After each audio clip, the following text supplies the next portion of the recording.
시청자 여러분 안녕하십니까? 뉴스플러스 시작하겠습니다. 박영선 더불어민주당 후보와 오세훈 국민의힘 후보가 본격적인 선거전에 돌입했습니다. 부산시장 박형준 후보의 잇따른 의혹이 불거지면서 검증이 필요하다는 목소리가 커지고 있습니다. 강북구가 기후위기에 대응하기 위해 탄소중립 열일 실천운동을 전개합니다. 광주시가 인공지능 사관학교 2기 교육생을 모집합니다. 보령시가 시민들의 건강 증진을 위해 행복걷기 운동 붐 조성에 나섰습니다. 국회 소식입니다. 4월 7일 보궐선거가 다가오면서 서울시장 후보들이 확정됐습니다. 민주당에서는 박영선 후보가 최종 선출됐고 야당에선 오세훈 후보가 단일화 후보로 선출됐습니다. 4월 7일 보궐선거를 눈앞에 둔 현재 서울시장 후보는 어떻게 될까요? 지난 17일 박영선 민주당 후보가 김진애 열린민주당 후보를 이기고 범여권 단일 후보로 최종 선출됐습니다. 양측은 이틀간 양당 권리의결당원 50%, 일반 유권자 50%를 반영한 여론조사를 거쳐 박영선 후보가 단일화 후보로 최종 당선됐습니다. 야당의 오세훈 후보와 안철수 후보 측은 지난 17일 오전부터 진행된 협상에서 단일화 룰에 합의하지 못했습니다. 하지만 계속되는 협상으로 지난 23일 오세훈 후보가 단일화 후보로 확정되면서 서울시장 보궐선거의 여야 대진표가 완성됐습니다. 단일화 경선에서 탈락한 국민의당 안철수 대표는 단일화 패배를 인정하면서 오세훈 후보에게 힘을 실어주기로 했습니다. 저도 야권의 승리를 위해서 힘껏 힘을 보태겠습니다. 국민께서 바라시는 정권교체의 교두보를 함께 놓아가겠습니다. 바로 앞까지 다가온 서울시장 재보궐선거, 과연 어느 후보가 최종적으로 당선될지 지켜봐야겠습니다. 4월 7일 재보궐선거가 다가오는 가운데 박영선 더불어민주당 후보와 오세훈 국민의힘 후보가 본격적인 선거전에 돌입했습니다. 지난 25일부터 재보궐선거의 공식 선거운동이 시작됐습니다. 서울시장 선거에서 양자구도가 확정된 박영선 더불어민주당 후보와 오세훈 국민의힘 후보는 첫 일정으로 각각 대학가 편의점과 지하철 차량기지를 찾으며 본격적인 선거전에 돌입했습니다. 4월 7일 재보궐선거 공식 선거운동이 허용되는 25일 오전 0시를 기준으로 박 후보는 홍익대학교 인근 편의점을 찾아 1시간가량 야간 아르바이트를 하며 청년들과 소상공인의 목소리에 귀를 기울였습니다. 코로나19로 제일 힘드신 분들이 소상공인, 자영업, 그리고 청년이잖아요. 그래서 고단함, 이런 것들을 제가 좀 몸소 느껴보고 싶었습니다. 같은 시각 국민의힘 오세훈 후보는 서울 지하철 1, 2호선 열차를 관리하는 군자 차량 사업소를 찾았습니다. 이제 다시 뛰는 그런 계기가 되는 선거를 시작한다는 뜻에서 열심히 뛰어서 다시 뛰는 서울시 반드시 만들겠습니다. 이어 26일 오세훈 후보는 용산구 용문시장 내거리에서 유세를 하며 지지를 호소했습니다. 같은 날 박영선 후보는 마포구 망원시장을 돌며 시장 상인들의 고충을 들으며 선거 유세를 이어나갔습니다. 4월 2일과 3일 이틀간 사전투표를 시작으로 진행되는 4월 7일 보궐선거에서 어떤 후보가 시민들의 마음을 사로잡을지 관심이 모아지고 있습니다. 부산시장 보궐선거에 출마한 박형준 국민의힘 후보가 줄곧 지지율 1위를 달리고 있습니다. 하지만 박형준 후보의 부동산 특혜 의혹이 불거지면서 검증이 필요하다는 지적이 나오고 있습니다. 오는 4월 부산시장 보궐선거를 앞두고 본격적인 선거운동이 시작된 가운데 여론조사 1위인 국민의힘 박형준 후보를 둘러싼 의혹이 계속 불거지고 있습니다. 배우자가 소유한 기장군의 한 건물이 4년째 미등기 상태로 있던 것도 모자라 후보자 재산 신고에 반영되지 않은 것이 알려지면서 선거법 위반 의혹에 불이 붙은 것입니다. 변경 신청을 하면서 박 후보 측의 재산은 이틀 사이 2억 3천만 원 더 늘어났습니다. 이외에도 본인 소유의 땅이 있는 소매점 건물을 창고로 사용해 건축법을 위반했다는 의혹이 제기됐습니다. 박 후보를 둘러싼 의혹이 계속해서 끊이질 않고 있지만 후보 측에서는 실수였다는 반응만 일관하고 있는 상황입니다. 가장 크게 대두되고 있는 문제는 LCT 분양 특혜 의혹과 LCT 조형물 관련 의혹입니다. 부인과 딸이 위아래로 소유한 17층, 18층을 특혜 분양받았다는 것입니다. 아파트 구매 경위를 명백히 밝히라는 비판이 일자 박 후보는 지난 15일 정상적인 매매를 거쳤다며 이전 소유주의 이름을 가린 채 아파트 매매 계약서를 공개했습니다. 하지만 지난해 4월 아들로부터 아파트를 사고도 최근에야 입주한 사실을 문제 삼아 실거주 목적으로 집을 샀다는 박 후보의 해명이 앞뒤가 맞지 않는다는 것입니다. 최고급 아파트를 굳이 1년 가까이 비워두고 생활하기 불편한 화랑 사무실에서 주거했다는 것은 참으로 이상하지 않습니까? 국민의힘은 의혹을 일축하며 역공에 나섰습니다. 근본적인 문제는 정부의 부동산 정책 실패라며 오히려 민주당의 문제가 더 많지 않느냐고 질타했습니다. 큰 시세 차익을 보게 됐다며 부도덕한 사람이라고 비판하는데 문재인 정권의 무능과 부도덕 때문 아닙니까? 정말 부도덕한 사람들 민주당에 많지 않습니까? 여야의 부산시장 보궐선거를 둘러싼 팽팽한 대립이 이어지고 있습니다. 출마 이후 줄곧 1위를 달리고 있는 박 후보와 계속해서 해명을 요구하는 민주당의 공세로 어떤 후보가 당선될지 끝까지 지켜봐야 할 것입니다. 수도권 소식입니다.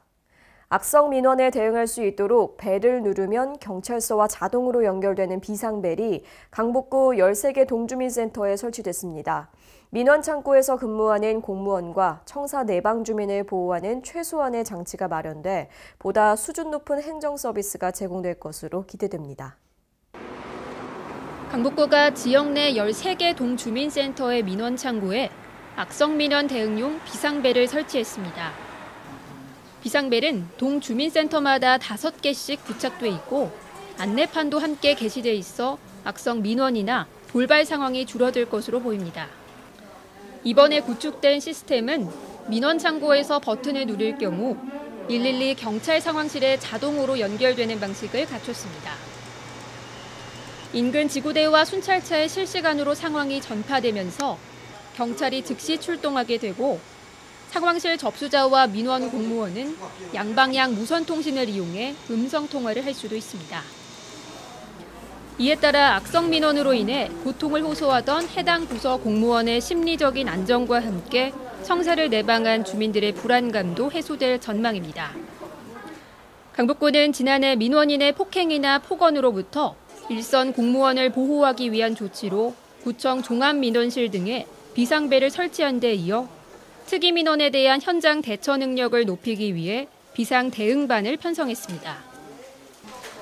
강북구는 민원 창구의 공무원과 주민을 보호하는 최소한의 장치로 비상벨이 활용될 것이라며 보다 안전한 근무 환경을 조성해 행정 서비스의 만족도를 높여나가겠다고 전했습니다.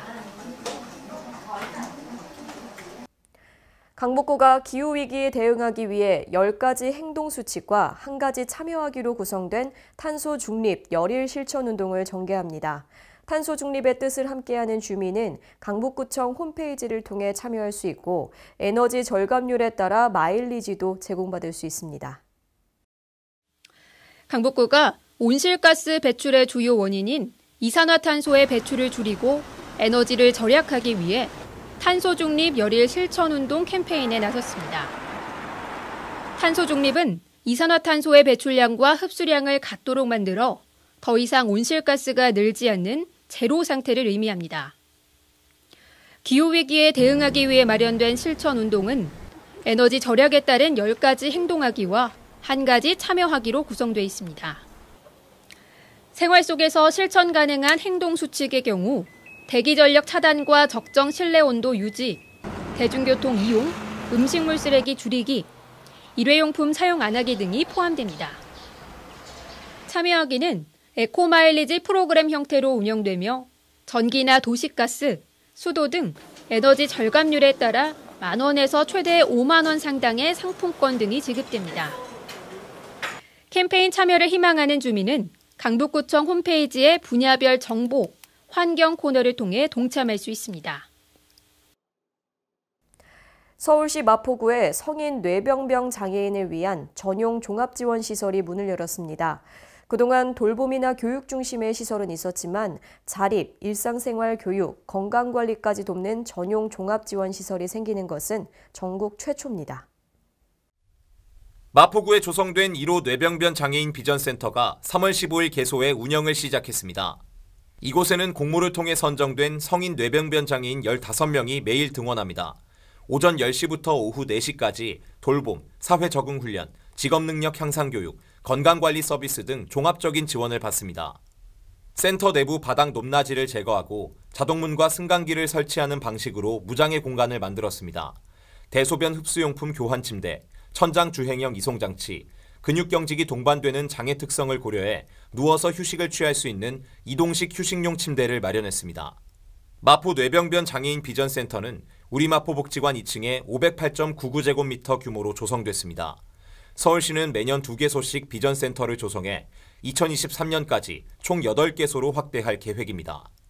이달 마지막 주 공모를 통해 추가 이용자를 모집할 계획이며 만 18세에서 65세의 서울시 거주 뇌병변 장애인 누구나 신청할 수 있습니다. 코로나19로 인한 매출 감소로 어려움을 겪고 있는 임차 상인들이 여전히 많습니다. 이에 마포구는 임대료를 자발적으로 인하해준 서울형 착한 임대인을 선정해 현금처럼 사용 가능한 서울사랑 상품권을 최대 100만 원까지 지급합니다. 적용 대상은 서울에 있는 환산보증금 9억 원 이하 점포 중 임차인과 임대인이 임대료 인하와 관련해 상생협약을 체결한 경우입니다. 상품권 금액은 연간 총 임대료 인하 금액을 기준으로 합니다. 100만 원 이상 500만 원 미만인 30만 원, 500만 원 이상 1000만 원 미만인 50만 원, 1000만 원 이상은 100만 원입니다. 임대인 한 명이 여러 임차인과 상생협약을 체결했다면 낮춘 임대료 전체를 합산합니다. 사업 참여를 원하는 임대인은 3월 31일까지 임차인과 임대료 인하 상생협약을 체결한 뒤 상가 건물이 있는 자치구에 서류를 제출하면 됩니다. 자세한 사항은 마포구청 지역경제과로 문의할 수 있습니다. 다음은 광역시 소식입니다. 대전시민대학이 2학기 수강생을 모집합니다. 배움에 대한 열정이 가득한 시민 여러분의 관심과 참여를 바랍니다. 대전평생교육진흥원이 오는 3월 29일부터 4월 7일까지 2021년도 대전시민대학 2학기 평생학습 프로그램 수강생을 선착순 모집합니다. 대전시민대학은 4월 12일 개강해 6월 26일까지 10주간 500여 강좌를 실시간 온라인, 대면 교육 형태로 진행할 예정입니다. 영역별 프로그램 신청 기간은 29일 음악, 공연, 건강과 생활체육, 30일 요리, 미술과 공예, 생활기술, 31일 인문학, 직업교육, 심리와 자기개발, 4월 1일 시민과 공동체, 대전학, 가족서로 배움학교, 외국어 순이며 4월 2일부터는 모든 강좌 수강 신청이 가능합니다. 또한 수강 신청은 대전평생교육진흥원 홈페이지에서 가능합니다. 시민들의 문화쉼터로 운영되고 있는 원도심의 대표 명소 중 한 곳이죠. 태미올해가 올해 개관 3년차를 맞았습니다. 태미올해가 3월 23일 전체 시설을 개방, 함께 더하는 문화, 감동에 있는 문화예술촌을 주제로 다양한 전시와 문화행사를 진행합니다. 옛 도지사 공간에서는 근대 주거 도입의 배경과 시대별 주거문화 변천사를 살펴보는 전시와 근대 인문광자를, 1호 관사에서는 대전해철도 도시를 이루다 기획 전시를, 2호 관사에서는 칙칙폭포 만화테마 여행을 주제로 만화방과 웹툰 전시, 게임대회 등을 운영합니다. 또한 5호 관사는 이색 포토존과 트래블 라운지로 운영되고 6호, 7호, 10호 관사에서는 다양한 지역 작가들의 전시를 만날 수 있습니다. 이 밖에도 관사촌 플라타너스 거리에서 열리는 작은 시장 풀풀마켓과 제3회 올레아트 페스티벌도 진행될 계획입니다. 한편 태미올해 관람 시간은 오전 10시부터 오후 5시까지며 관람료는 무료입니다. 광주시가 국내 최고의 AI 전문 교육기관인 광주인공지능사관학교 2기 교육생을 모집합니다. 실무형 AI 핵심 인재 양성을 목표로 작년 7월 개소한 광주인공지능사관학교는 1기 모집부터 5.8대 1의 높은 경쟁률을 기록했으며 각종 전국 해커톤 대회에서 총 7차례 우승 및 수상을 통해 실력을 입증했습니다. 지난해 인공지능 산업학교 수료생 155명을 배출했습니다. 그중 62%가 인공지능 관련 기업체 취업이나 창업, 대학원으로 진학함으로써 명실상부한 인공지능 교육 전문기관으로 자리를 잡았습니다. 올해 2기생은 교육 역량을 강화시키고 기업체가 참여하는 프로젝트를 통해 실무형 AI 인재를 양성하고자 합니다. 사관학교 2기 신청은 4월 12일까지 광주 ICT 이노베이션 스퀘어 홈페이지에서 가능합니다. 또 만 18세부터 만 39세 청년이라면 누구나 학력, 전공, 성적, 거주지 등의 조건 없이 지원할 수 있습니다. 코딩 테스트 등을 거쳐 선발된 교육생 180명은 6월부터 7개월간 기초, 중고급 과정, 프로젝트 실습 등의 교육을 받게 되며 이를 통해 AI 핵심 인재로 성장하게 됩니다. 광주시가 더욱 청렴한 광주를 만들기 위해서 공직자 부조리 익명신고센터 애플리케이션을 3월부터 운영하고 있습니다. 광주광역시 공직자 부조리 익명신고센터 앱에서는 공무원의 부패 불법 행위 등을 신고할 수 있으며 안드로이드 앱스토어에서 광주광역시 공직자 부조리 익명신고센터를 검색해 다운로드하면 됩니다. 공직자 비리는 그동안 광주시 홈페이지를 통해 신고할 수 있었는데요. 올해는 손쉽게 접근할 수 있는 모바일 앱도 운영하게 되었습니다. 청렴에 반하는 행위에 대해서는 적극적인 제보 당부드립니다. 한편 광주시는 내부 소통을 강화하고 청렴한 공직 문화를 조성하기 위해 각 실곡 사업소별로 전 직원이 참여하는 영상 토론회를 3월부터 매월 첫째 주에 운영하는 등 다양한 시책들을 추진하고 있습니다. 아울러 광주시는 국민권익위원회가 주관하는 2021년 청렴 컨설팅 대상기관으로 참여해 청렴도 향상 방안을 모색할 계획입니다. 또 광주혁신추진위원회가 제안한 확실한 변화 청렴 광주 혁신 권고안을 토대로 행정 신뢰도를 높여 내 외부로부터 신뢰받는 공직 문화를 조성할 방침입니다. 계속해서 강원도 소식입니다. 평창군에서 도시재생 뉴딜 사업을 추진하고 도시재생대학을 운영합니다. 도시재생 활성화를 위해 주민 리더 워크숍도 진행했습니다. 3월 17일 평창읍에서 도시재생 활성화 계획 수립을 위한 주민 리더 워크숍을 진행했습니다. 주민 리더 워크숍을 개최해 주민의 관심과 참여를 높이고 평창읍 도시재생 활성화 계획을 수립해 반영하고자 합니다. 평창읍 세대공감센터에서 주민 리더와 사업 담당자가 함께 워크숍을 진행했습니다. 워크숍에는 이종필 도시재생사업 활성화계획 참여연구원이 진행을 맡았습니다. 주민 리더 워크숍에는 뉴딜 사업 계획을 반영할 주민들의 욕구를 도출하는 것과 도시재생 사업 추진 관계 및 역량을 강화하는 내용을 담았습니다. 도시재생 뉴딜 사업은 지역의 쇠퇴도를 기준으로 해서 어디다 사업을 할 건지 사업지를 정하게 되는데요. 일단 인구의 감소, 그다음에 사업체 수의 감소, 그다음에 그 지역에 있는 건축물의 노후도 이 세 가지를 기준으로 해서 도시재생 사업지를 정하게 되어 있습니다. 평창군은 도시재생 뉴딜 사업 추진을 위해 평창읍을 대상으로 이달부터 4월까지 6회차에 걸쳐 도시재생대학을 운영합니다. 도시재생대학은 도시재생 추진을 위한 공동체 역할의 이해와 지역 리더 양성 관련 교육 등을 진행합니다. 또한 지역 여건에 맞는 사업을 도출하고 주민들의 참여 중요성을 이해하며 갈등의 요인과 관리를 배워 주민 역량을 강화하는 교육을 진행합니다. 1주차 교육에는 도시재생 사업의 역사 및 원칙이라는 주제를 담았습니다. 2주차부터 6주차 교육은 도시재생과 미디어, 사회적 경제와 이해 등 도시재생 사업 추진을 위한 다양한 제반 교육으로 이뤄질 예정입니다. 이번 교육으로 노령화와 노후된 시설 등 쇠퇴에 대응하기 위한 현실적인 발전 방안을 제시하는 것을 기대하고 있습니다. 지금 평창 5개 읍명 중에서 지금 예비사업 2군데, 그리고 소규모 사업 1군데, 그리고 본 뉴딜 사업 평창읍을 지금 준비를 하고 있고요. 사업 3개는 지금 진행 중에 있습니다. 평창군은 평창읍 하리 145-3 지역 일대를 대상으로 국토교통부 주관 공모사업인 도시재생 뉴딜 사업을 신청할 계획입니다. 기존 재건축, 재개발의 도시정비 사업과는 다르게 기존 모습을 유지하고 노후 주거지와 쇠퇴한 구도심을 활성화시키는 것이 사업의 주 내용입니다. 주민 거점 공간 조성과 같은 생활 인프라를 확충하고 공동체 활성화 및 골목 상권 살리기를 목표로 다양한 사업을 추진하게 됩니다. 사전 준비를 철저히 진행해 공모 사업의 실행 가능성 및 계획 완성도를 높여갈 예정입니다. 평창군은 평창읍, 대화면, 진부면 등 5개 읍면을 도시재생 핵심 지역으로 선정해 사업을 진행하고 있습니다. 도시재생 사업들을 통해 안전한 가로 조성, 커뮤니티 공간 활성화와 지역경제 회복과 공동체 네트워크 강화 및 인재 양성에 힘쓸 예정입니다.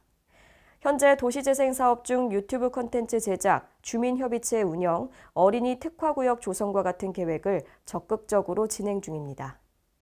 사업을 시작할 때부터 사업이 종료될 때까지 주민들의 의견과 의사, 그리고 또 주민들에게 하나하나 골고루 돌아갈 수 있는 그런 사업의 유형을 만들고자 많은 노력을 해야 되고요. 그러려면 무엇보다도 주민들의 참여가 아주 중요합니다. 봄이 성큼 다가오면서 나무 심기 준비하시는 분들 계실 텐데요. 횡성군 산림조합이 고품질의 나무를 저렴하게 구입할 수 있는 산림조합 나무시장 운영을 시작했습니다. 횡성군 산림조합이 나무시장 운영에 들어갔습니다. 산림조합 나무시장은 조합원이 직접 재배한 나무를 중간 유통 과정 없이 소비자에게 직접 판매해 시중 대비 저렴한 가격에 구입할 수 있습니다. 또 산림조합이 품질을 보장한 고품질의 나무를 직거래할 수 있어 믿고 구매할 수 있다며 소비자 호응도 높습니다. 오늘 드럼나무하고 철쭉꽃하고 또 뭐 복숭아, 배 뭐 여러 가지 좀 살려고 나왔습니다. 많은 분들이 나오셔가지고 집 주변 경관도 되고 또 열매도 뭐 얻을 수 있고 뭐 좋은 것 같아요. 우리 마음도 풍성해질 수 있고 좀 권하고 싶습니다. 나무시장에서는 다양한 나무와 잔디, 조경 자재 등도 구입할 수 있는데요. 전문 임업기술지도원이 배치돼 나무 선택과 심는 방법, 기르는 방법에 대한 상담은 물론 기술 지도도 받을 수 있으며 임야 경작에 필요한 각종 자료와 정보도 함께 얻을 수 있습니다. 지금 현재 2,000평방미터 되는 부지에 지금 그 평일에도 많은 분들이 좀 방문해 주시고 있고요. 약 한 200여 종의 그 묘목하고 교경수, 유채수를 지금 저희가 시중보다 20% 이상 저렴하게 공급해 드리고 있습니다. 작년에는 코로나19 때문에 부득이 이제 나무시장 개장을 못하였습니다. 그러다 보니까 이제 이런 관내 조합원님이시나 뭐 이런 묘목을 구하시는 분들이 멀리까지 가셔야 되는 좀 불편을 좀 많이 좀 말씀을 해주셨어요. 그래서 올해는 이제 코로나19 방역 수칙을 준수하면서 좀 더 많은 그 국민들에게 저렴하면서 이제 우량한 이제 묘목을 공급하기 위해서 이렇게 나무시장을 개장하게 되었습니다. 다음은 충청도 소식입니다. 지난 2016년 충북 주도로 창설된 세계무예마스터십위원회 WMC가 유네스코 국제스포츠 분야의 상임 자문기구로 승인됐습니다. 앞으로 유네스코와 협력 등을 통해 무예 세계화에 적극적으로 나설 계획입니다. 국내외 전통무예의 세계화를 위해 시작된 세계무예마스터십. 올림픽 종목에 포함되지 않은 무술무예를 모아 치르는 국제종합경기대회로 2016년 충북 청주에서 처음 열렸습니다. 세계무예마스터십을 이끌고 있는 세계무예마스터십위원회가 공신력 있는 국제기구에서 세계무예 입장을 대변할 수 있는 위치에 올랐습니다.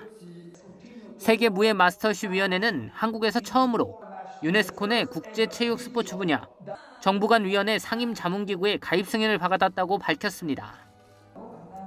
상임자문기구는 유네스코의 스포츠 분야에 대한 전문적인 기술과 정책 자문을 하고 있습니다.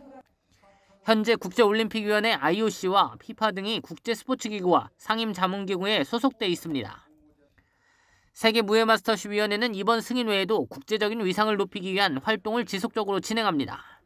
국제경기연맹 총연합회 준회원 가입을 추진하고 WADA 가입을 준비하고 있습니다.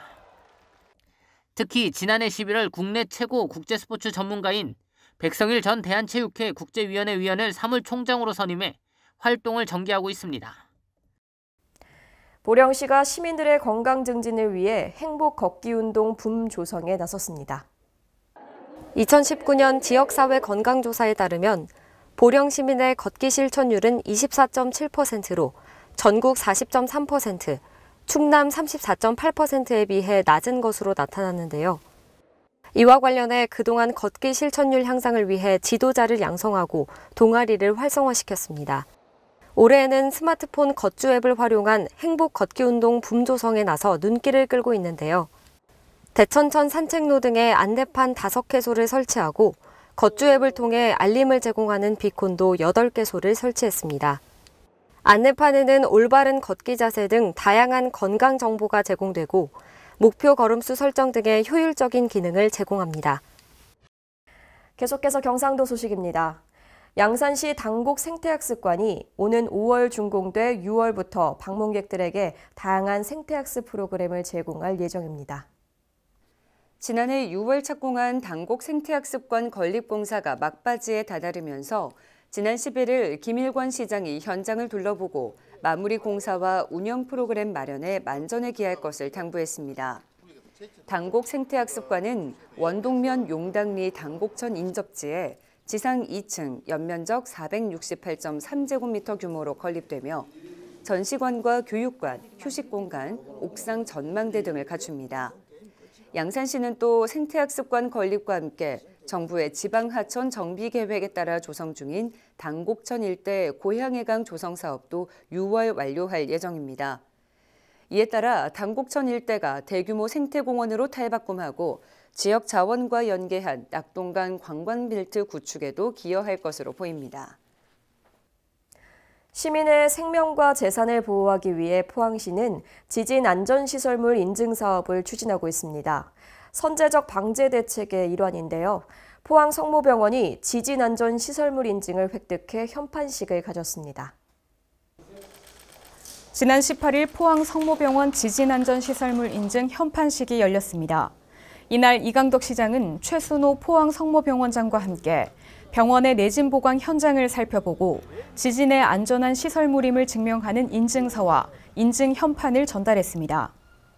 포항 성모병원 A동은 보강공사로 시설의 구조적 안전성과 내진 성능을 확보해 지난 2월 지진안전시설물 인증을 획득했습니다.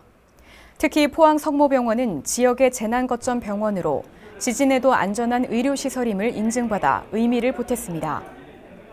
한편 지진안전시설물 인증 지원 사업은 지진으로부터 시설물의 안전성을 확인하고 내진 성능을 인증하는 데 필요한 비용을 지원해주는 제도입니다.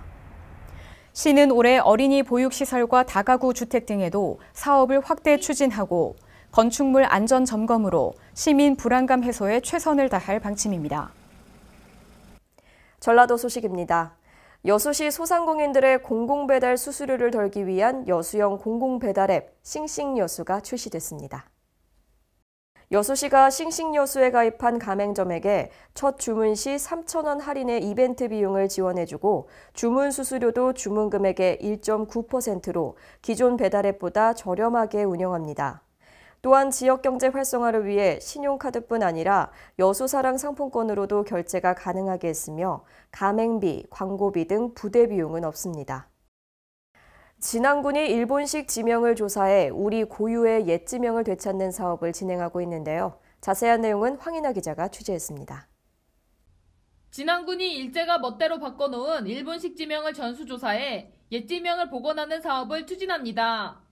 정비 대상은 572개 진안군 주소와 산, 고개, 저수지 등 각종 지형에 부여된 명칭으로 우리 고유의 옛 지명을 일본식으로 바꿔 표기했고 광복 이후에도 일제에 의해 왜곡된 명칭이 그대로 사용되고 있는 상황입니다. 옛 지명을 찾은 후에는 지명 변경을 위해 해당 지역 주민들의 의견을 듣고 지방지명위원회와 국가지명위원회의 심의를 거쳐 국토지리정보원 고시를 통해 변경을 완료할 계획입니다. 전춘성 군수는 옛 지명 복원을 통해 우리 지역의 근본을 바로 세우고 지역의 전통성을 회복하겠다며 옛 지명 복원에는 우리 지역에 오랫동안 살고 계시는 어르신들의 역할이 큰 만큼 많은 관심과 고견을 부탁드린다고 말했습니다. 지금까지 전북에서 황인아였습니다. 남원시가 친환경 전기자동차 보급 확대를 추진해 환경보전에 앞장설 계획입니다. 황인하 기자의 보도입니다. 남원시가 미세먼지 저감 등 쾌적한 대기환경 조성을 위해 친환경 전기자동차 민간보급 사업을 확대 추진합니다. 시는 전기승용 60대와 전기화물 113대, 총 173대의 전기자동차 보조금을 지원할 예정이며 전기승용차는 최대 1,700만 원, 초소형 전기자동차는 650만 원을 지원하고 전기화물차는 소형 기준 2,500만 원을 지원받을 수 있습니다. 남원시 관계자는 취약계층 등 우선 지원 대상자에게는 보급 물량의 10% 이상을 지원할 계획이라며 많은 분들께서 전기자동차에 관심을 가져주셨으면 좋겠다고 말했습니다. 지금까지 전북에서 황인하였습니다. 장수군이 산불 방지 대책 본부를 운영하는 등 산불 예방에 심혈을 기울이고 있는데요. 황인하 기자의 보도입니다. 장수군이 산불 예방을 위해 산불 방지 대책 본부를 운영하고 영농파쇄기 임대 사업을 실시하는 등 산불 예방에 총력을 기울이고 있습니다. 군은 6월 10일까지 봄철 산불 조심 기간으로 정하고 산불 방지를 위한 감시단을 투입해 산불 취약지를 대상으로 소각금지 계도를 펼치고 있는 상황입니다. 현재 산불 진화대대 대기초소에서 보유 중인 영농파쇄기는 총 6대로 장수군 거주자 중 기계 사용 교육을 받고 이행이 가능한 군민이면 모두 임대 가능합니다. 장수군 산림과 관계자는 산불의 원인은 대부분 산 연접 논밭두렁 태우기, 쓰레기 소각과 입산자 실화이므로 국민 모두가 작은 불씨로 산불이 발생할 수 있다는 경각심을 갖고 개개인으로부터 주의해 주길 바란다고 당부했습니다. 지금까지 전북에서 황인하였습니다.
올해 봄꽃 축제는 온라인으로 즐기세요. 서울 여의도 벚꽃길에 걸려있는 안내 현수막의 글귀입니다.